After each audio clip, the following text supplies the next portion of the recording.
Educação clássica não é sinônimo de trivium. E nós podemos provar.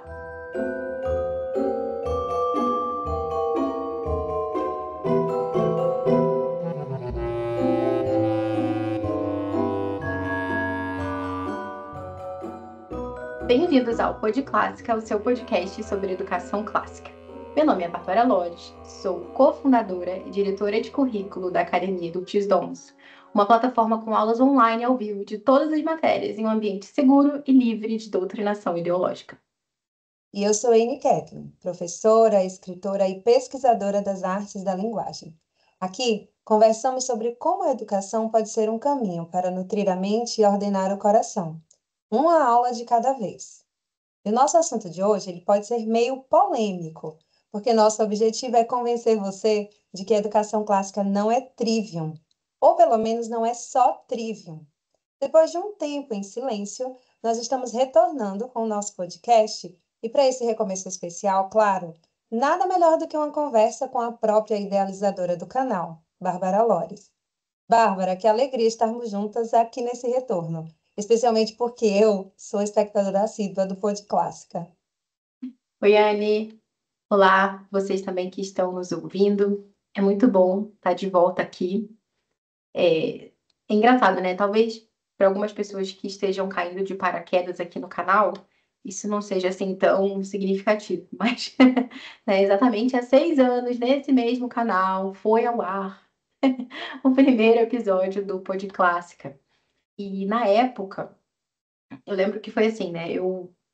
Já há um certo tempo eu tinha vontade de começar a gravar alguns áudios, a falar sobre educação, que era um tema que eu estava estudando bastante, principalmente com o nascimento das crianças, né? Embora eu já fosse professora, trabalhasse com isso, quando seus filhos nascem é diferente, né? A cor muda, o seu interesse de querer saber sobre aquilo é totalmente outro, né? Então, já vinha estudando sobre educação, métodos de educação, e eu estava com a Laura lá, né? Que é minha segunda filha, agora está com 7 anos, estava assim no colo, por ali, perto, não lembro direito onde que ela estava, mas a gente estava num quarto, na casa dos meus pais, a gente estava passando um tempo lá. E dá até para ouvir, assim, de fundo, né? A gente vai deixar aqui na descrição desse vídeo o primeiro episódio do podcast, que vocês conseguem ouvir, assim, os barulhinhos da Laura ali. E foi, assim, gravado com celular e tudo. A ideia era só ajudar outras mães que, assim como eu, queriam estudar, mas não estavam conseguindo parar para ler com calma, para assistir às aulas. Então, o podcast acabava sendo, assim, uma forma de aprender enquanto você lavava a louça, enquanto você dirigia ou amamentava, mas não só para ajudar as pessoas que ouviam, porque me ajudava também. Porque na medida em que eu me comprometia com os episódios, eu tinha que preparar os roteiros, isso me ajudava muito, assim, porque eu sou o tipo de pessoa, assim, né, que pela minha forma de ser, se eu não tenho assim um prazo bem definido, eu acabo deixando as coisas para depois, eu me enrolo, né? Eu falo, bom, eu tenho que preparar isso para o podcast, então eu vou estudar esse assunto, eu vou conseguir explicar isso bem, e quanto mais você explica bem um assunto, melhor você entende também, né? Enfim, e aqui estamos, né? 6 anos depois, de volta com o Pod Clássica. É curioso você falar sobre isso, porque até hoje ele me acompanha nos afazeres domésticos. Eu dobro roupa ouvindo o Pod Clássica, né? E é bonito, assim, é lindo a gente ver que aquele primeiro episódio, gravado de forma tão simples, hoje tem mais de 17 mil visualizações. Possivelmente isso criou, né? Esse ambiente também criou essa conexão com as pessoas. Só que depois disso veio um hiato. E agora a gente retorna, né? O que está te motivando a esse retorno? Olha, já há algum tempo eu queria fazer isso, mas como eu acabei de falar anteriormente, eu sempre vou adiando as coisas, né, indefinidamente. Sempre procurando o momento perfeito, na situação perfeita, ideal. Não, tem que ter um estúdio agora. Poxa, a gente fazia lá no quartinho com o celular, né? Enfim, né? Por que ficar esperando as circunstâncias ideais, né? E uma coisa que me marcou muito foi um evento que é a Expo Homeschooling. Eu não sei se todo mundo que está ouvindo já conhece, mas é o maior evento que a gente tem aqui na América Latina sobre educação domiciliar. E muitos dos ouvintes do Pod Clássica eram ex-educadoras, pais educadores na época, e eu já tô indo agora o quê? Para minha terceira Expo Homeschooling. É, são 4 no total, não fui na primeira. Então, lá na segunda, a gente teve um stand da academia, e eu tava lá em Brasília, e toda hora vinha alguém assim no stand falando, nossa, eu ouvi o Pod Clássica. Teve uma mãe também que me apresentou o esposo dela e falou, olha, essa aqui era a voz do podcast lá que eu fazia você ouvir. Enfim, então é muito interessante, assim, muitas pessoas que ainda hoje, né, me procuram, a gente conversa, é, ano passado também, né, Expo Homeschooling que foi lá em São Paulo, e que falam, poxa, eu conheço esse trabalho desde a época do Pod Clássica, ou o Pod Clássica me ajudou muito no início, dessa nossa jornada da educação com as crianças aqui em casa, enfim. Então, eu diria que assim, a Expo Homeschooling foi um pouco um marco, assim, poder encontrar pessoalmente pessoas que de alguma maneira eu pude ajudar naquela época e todo mundo falando sempre com muito carinho, né? Estamos até animada, né, Anne? Porque esse ano você vai para a Expo Vou Homeschooling estrear. também. Vou estrear na Então Expo vai ser muito bom. Homeschooling. Talvez nessa Expo Homeschooling alguém venha dizer, olha, eu escutei vocês no É podcast. verdade. Ah, tá vendo? Enfim. E, gente, inclusive, a Anne está nos ajudando aqui, sendo nossa anfitriã barra entrevistadora, porque eu falei, não, Marcos é o meu marido, né? Eu falei, olha, a gente tem que fazer esse podcast sair. Sabe o que a gente tem que fazer? Tem que chamar alguém para eu fazer junto, que aí eu me forço a entrar e a falar e pronto, né? Tá feito e vambora, enfim, em vez de ficar adiando. Mas, enfim, o fato é que muitas pessoas vão me contando como aqueles episódios ajudaram, né? Ainda que sim, de uma maneira um pouco improvisada, como eu falei. E, poxa, agora que a gente tem mais estrutura, que a gente aprendeu tanta coisa ao longo desses 6 anos, né? E foi na prática mesmo, vendo o que realmente funcionava, o que não funcionava, é tempo da gente retomar essas conversas, né? Não só, assim, revisitar aqueles assuntos iniciais, o que também acho importante, mas ampliar o horizonte, assim. Então, qual que é o nosso objetivo com essa terceira temporada, esse Pod Clássica 3.0 aqui, é compartilhar com vocês aquilo que a gente tem aprendido na prática, principalmente com a minha experiência, não só com os meus filhos, mas também como professora, como diretora de currículo, com a seleção de livros aqui na Academia do Tisomos. Então, como ensinar diferentes matérias? Que livros funcionaram melhor? O que deu certo? O que não deu tão certo assim? Quero falar, porque o que mudou na minha visão mesmo, né? Desde aquele primeiro episódio. E, mais do que qualquer coisa, abrir mesmo esse espaço para que a gente possa continuar aprofundando juntos, né? Nesse caminho da educação clássica, só que com mais maturidade e, consequentemente, mais clareza também, né? Dicas mais concretas. Legal. E além dessa sua experiência, né, como organizadora do currículo, e aqui na academia, outras coisas também mudaram de lá para cá. O que mais mudou e que a gente pode esperar que você também trará para os nossos podcasts? Então, eu diria que assim, naquela época, eu estava, assim como muitas pessoas, descobrindo o que era educação clássica. Então, não era tanto assim, nossa, eu sou aqui, uma pessoa que estuda isso há 50 anos e vem agora apresentar, né, com toda a minha sabedoria. Não, eu estava estudando junto com vocês e ainda estou, no fundo.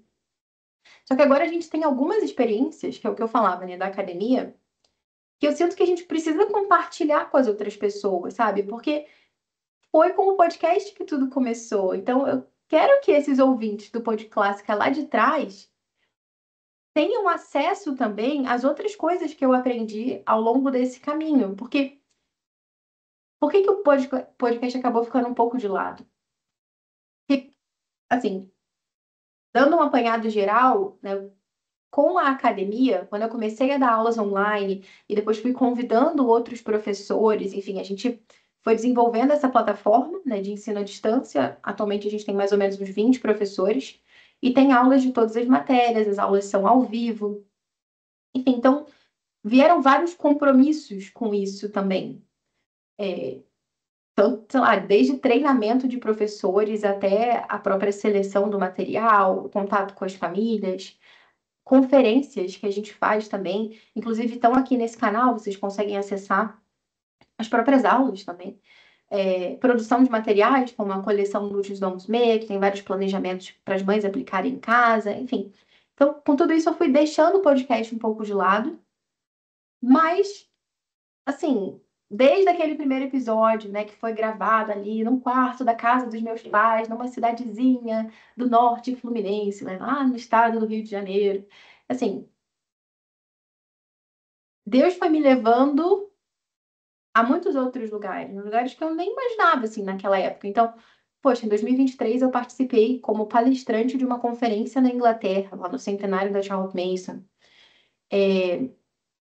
E como consequência dessa conferência, eu fui convidada, para ser coautora de um livro. Eu estou colaborando com 2 capítulos de um livro que possivelmente vai ajudar muitos estudantes aí, né, de mestrado, enfim, a aprofundarem no método Charlotte Mason. É, Tive numa imersão para professores ano passado com a Juliana Poiares também, que seria muito bom se ela estivesse aqui com a gente, mas está quase na licença maternidade, né? Deixa ela, coitada, descansar um pouco. Em breve ela vem, né? Então, Com certeza. é, enfim, então já era mais do que na hora de voltar aqui e compartilhar tudo isso com vocês, né? Não só como alguém que estava lá no meio da confusão entre bebês e fraldas, tentando tatear, mas como alguém que, olha, eu testei isso daqui e agora eu quero apresentar para vocês o que de fato funcionou, o que não funcionou e o que a gente pode trazer mesmo de aplicação para a vida, sabe? Não ficar naquela coisa meio aérea. Enfim, é isso. Legal. Bom, então vamos à pergunta central desse nosso episódio, que também foi o tema lá desse primeiro episódio que a gente está falando, né? O que é educação clássica? A gente sabe que não é fácil responder. Eu sinto que quando eu falo educação clássica, às vezes as pessoas ficam assim, sabe, com a interrogação no rosto. Sim, não é fácil não. É porque, na verdade, assim, quando a pessoa ela quer saber, né, sobre um método de educação específico, assim, ela acha que você vai ter assim uma espécie de receita de bolo para dizer para ela, falar, ó, é isso, é aquilo e tal. É, Só que é um pouco mais complicado, porque assim, a educação clássica, ela não é um método propriamente dizendo, ela não é um sistema assim fechadinho, né? Não dá para você comprar um livro que fale, ó, isto e somente isto, nada mais do que isto é a educação clássica. Não, é uma tradição. E dentro dessa tradição tem pessoas que discordam, já falei disso lá no primeiro episódio. É, então, assim, a definição que eu gosto mais, que eu continuo usando, é a que dá o Andrew Kern, do Cersei Institute, que inclusive já fez uma palestra para gente aqui na academia, né? Então é muito interessante, né? Desde aquela época que, olha, aqui, que bacana esse site que eu vi, do nada o fundador lá tá sendo entrevistado aqui na academia, enfim. Então, a definição, que eu mais gosto da definição dele, que ele fala que a educação clássica é o cultivo da sabedoria e da virtude na alma, por meio da contemplação do bem, da beleza e da verdade. Me parece que é uma das definições assim mais precisas. Ok. E quando você trouxe essa definição, né, e falava sobre todo o seu estudo naquela época, não existia tanto material em português ainda. Mudou isso também de lá para cá? Isso. Então, na época, inclusive, uma das coisas que me motivou a começar o Pod Clássico foi justamente isso. Porque como eu era já professora de inglês, eu sempre falo isso, gente. Quando você sabe outra língua, não é só que você sabe uma língua para aprender a fazer check-in no hotel, não. É um mundo inteiro que se abre assim diante dos seus olhos. Então, eu comecei a ter acesso a vários canais no YouTube, blogs com experiências de mães, enfim, assim, formas de aplicar a educação clássica no dia a dia de uma maneira muito concreta. Isso era bem diferente daquilo que eu via até no YouTube mesmo, porque você encontrava assim certos professores, eruditos, pessoas que eram entendidas do assunto e que falavam de uma forma muito bonita, mas muito teórica também.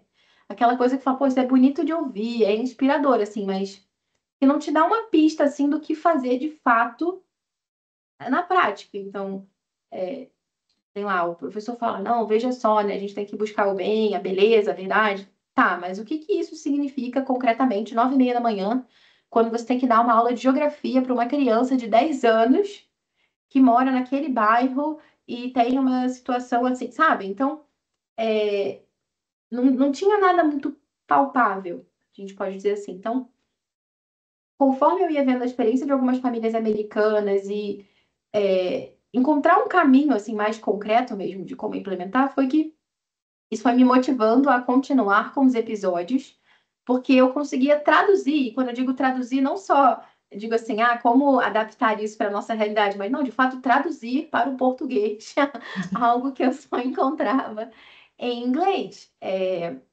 Hoje em dia, o cenário mudou bastante, o que é positivo, né? Tem muito conteúdo prático mesmo, por aí você consegue encontrar currículos, livros vários, né, que falam sobre educação clássica, listas de livros, sugestões, enfim, isso é bom.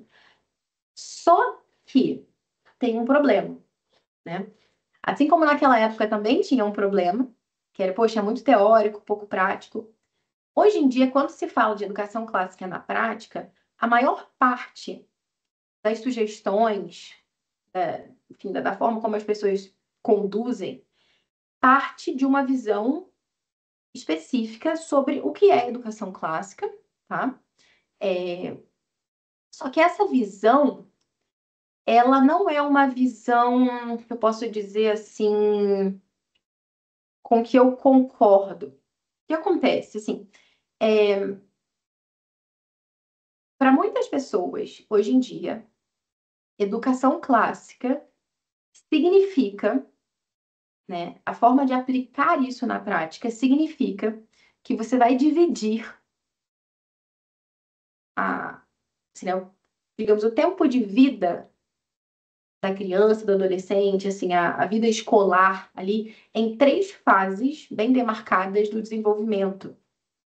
Então, tem a fase da gramática, quando as crianças estão pequenininhas, a fase da lógica, talvez a fase ali dos porquês, né? E a fase da retórica, que é quando eles estão argumentando bastante.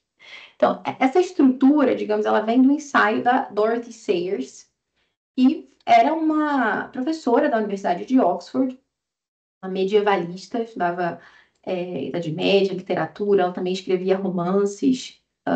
E ela fez uma palestra, e essa palestra se tornou depois um ensaio publicado, The Lost Tools of Learning, as ferramentas perdidas da aprendizagem. Isso lá no século XX. Agora, sim, o que é importante a gente entender sobre isso? Isso é uma visão sobre a educação clássica possível, tá? É uma tentativa de concretizar todo esse grande tesouro da tradição clássica nos nossos dias. Muita gente gosta, muita gente usa, e tá tudo bem. Ok. O problema é que as pessoas elas não sabem que isso é uma visão, que isso é uma tentativa de trazer a educação clássica para os nossos dias. Uma possibilidade entre várias. Então, as pessoas elas dizem como se a educação clássica fosse só isso, como se resumisse a isso. Então, outras coisas que não sejam dividir os estágios ali do desenvolvimento, então não é educação clássica, sabe? Então, isso é que é o problema, né? Então, se a gente olha para os precursores desse movimento, né, da renovação da educação clássica, principalmente se a gente olha para Sayers, como eu falei, né? Ou para o Douglas Wilson, que pegou esse ensaio dela e propôs um método com base nele. Isso é importante dizer também. A própria Dorothy Sayers, ela nunca disse, olha, vejam, sigam isso daqui, coloquem nas escolas, exatamente como eu estou dizendo. Enfim, a Sayers não era professora de criança, a experiência dela com crianças era bastante limitada. Ela até teve um filho, mas ela nem chegou a ter tanto contato assim com essa criança por vários problemas, enfim. Ela teve uma visão, uma inspiração, falou que legal, né? O Trivium é uma coisa maravilhosa. E eu estou entendendo aqui que cada fase do desenvolvimento humano tem semelhanças com o Trivium, com a gramática, outra com a lógica, outra com a retórica. Como seria legal se a escola fosse assim? Foi meio que assim, um pensamento, uma elucubração dela. O Douglas Wilson falou, pô, legal, essa aqui é a resposta que a gente está precisando. É isso que as escolas, é disso que as escolas precisam para melhorar. Então, ele foi lá e estruturou isso de uma maneira que pudesse ser vivido na prática, em escolas.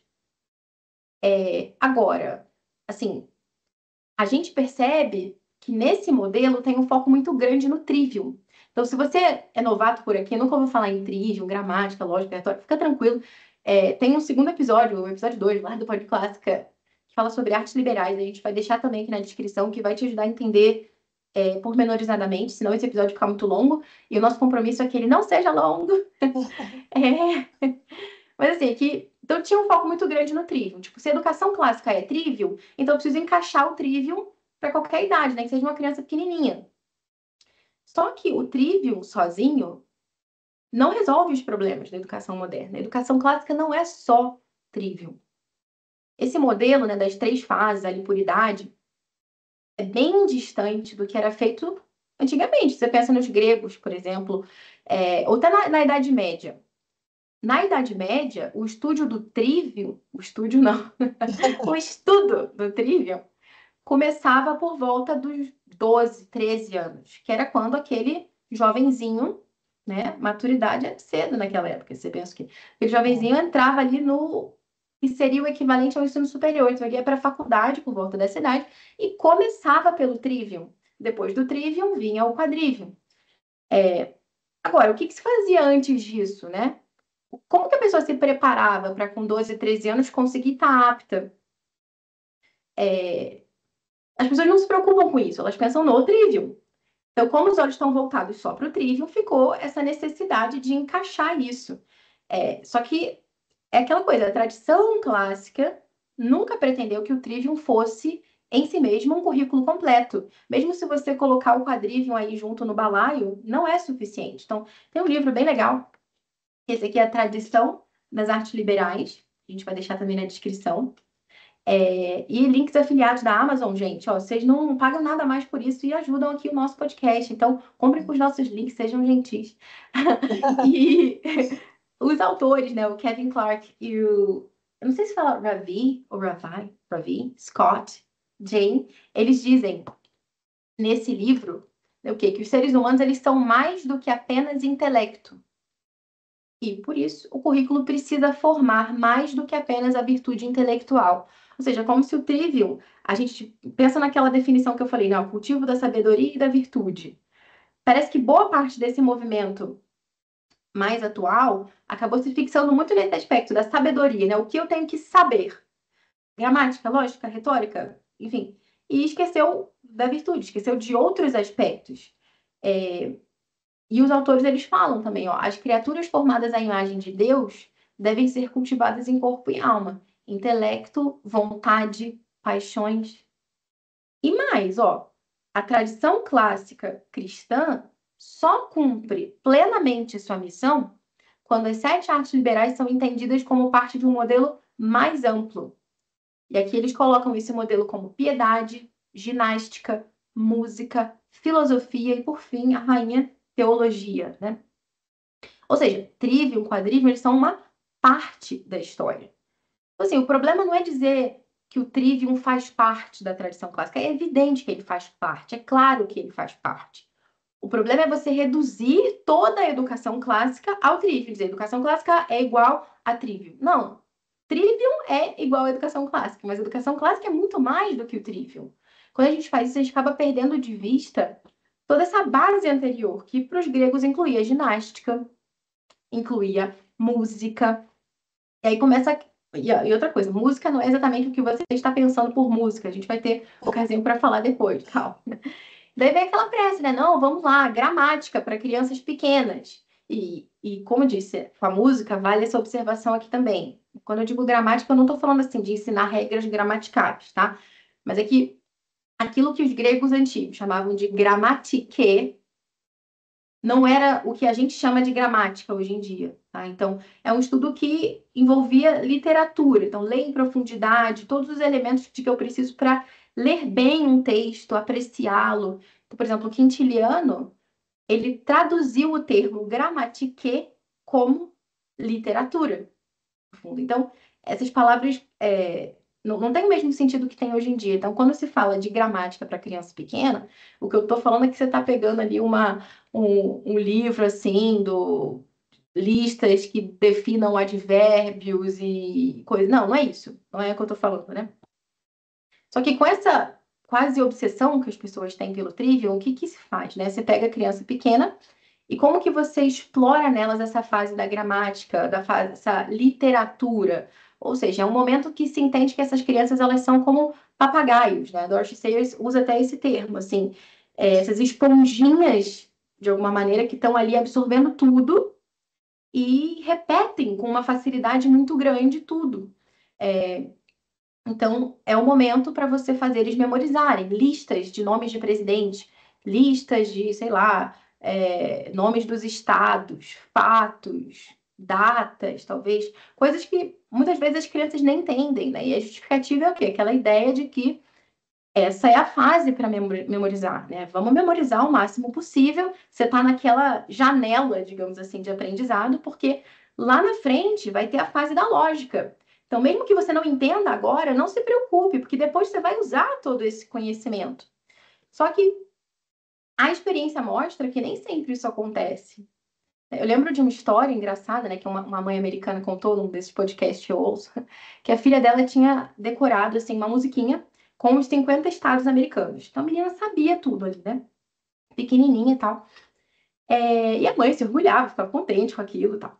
E aí essa mãe, que trabalhava, ela precisava viajar de vez em quando para trabalhar, ela foi a trabalho para o Texas. E voltou contando como foi a viagem. Então, já inspirada aí, né, com umas ideias da Charlotte Mason, ela percebia que era interessante até para você aprender geografia, você se relacionar com lugares, com as pessoas que estão naquele lugar. Então, ela contou o que que ela fez na viagem, quem que ela viu, não sei, talvez o que ela comeu, as paisagens, ela foi contando. E a filha ficou tão assim encantada, tão maravilhada com aquilo, com essa ideia de ter um lugar que é diferente de onde eu vivo e os costumes são outros. Falou, mãe, existem outros estados também? Ou seja, como que uma criança que sabe o nome de 50 estados me faz uma pergunta dessa? Será que ela não entendeu que o Texas era um estado? Ou será que ela nem sabe o que é estado? Será que a definição de estado é um pouco abstrata para ela? Por quê? Porque decorar palavras não é a mesma coisa que compreender. Então, gente, assim, educação clássica não começa assim, só memorizando aleatoriamente um monte de coisa.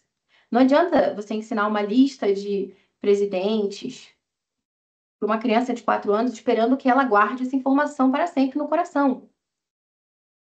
Nessa etapa, né, existe até uma explicação muito interessante que depois vocês podem pesquisar no Google aí. Pesquisem sobre o termo poda neural. O que é essa poda neural? Assim, depois, quando a criança é muito pequena, ela tá sendo exposta a muita coisa, né? Muitas palavras, ela aprende coisas diferentes e tudo, vai fazendo várias conexões ali neuronais. Só que o cérebro dela ainda tá, assim, de alguma maneira definindo o que que vale a pena manter. Então, se algo não faz sentido para ela, se ela não entendeu, se não tá ligado a uma história, a uma emoção, a algo que vale a pena manter, digamos assim, simplesmente o cérebro vai descartando aquelas conexões com o tempo, né? É a poda neural. Parece que acontece aos 5 anos, aos 7 anos, aos 3 anos também. Enfim, o que fica depois disso são aquelas conexões mais significativas mesmo, aquilo que a gente, sabe, atribuiu um significado. E isso que fica. Tá, Bárbara, mas agora você está colocando um problema na cabeça das pessoas, né? Se a educação clássica não começa com essa memorização, de saber um monte de listas, de nomes e de tudo, começa com o quê? Então, nesse livro também tem a resposta, né? O Platão, ele dá uma pista bem importante. Nos primeiros anos, o lugar, assim, de honra era da ginástica e da música. Mas isso aí já é um assunto para a próxima semana, né, Anne? No Com próximo certeza. episódio. Já estamos no nosso tempo. É verdade. É verdade. Então, obrigada por nos acompanhar até aqui. E nós fazemos um pedido, né? Se você ouviu até o final, deixe um comentário contando como você conheceu o Pod Clássica. Também pode deixar dúvidas, e aí a gente traz essas dúvidas nos episódios seguintes. Eu confesso que eu já estou animadíssima para o próximo episódio, mas enquanto nós aguardamos esse próximo episódio, sigamos o conselho de Charlotte Mason e vamos tentar, ainda que de forma imperfeita, fazer da educação uma ciência das relações. Em outras palavras, tentar, em cada disciplina, levar a criança a trabalhar com ideias vivas. Neste campo, pequenos esforços são honrados com grandes recompensas. E percebemos que a educação que oferecemos excede tudo o que pretendíamos ou imaginávamos. Até a próxima. Tchau, tchau.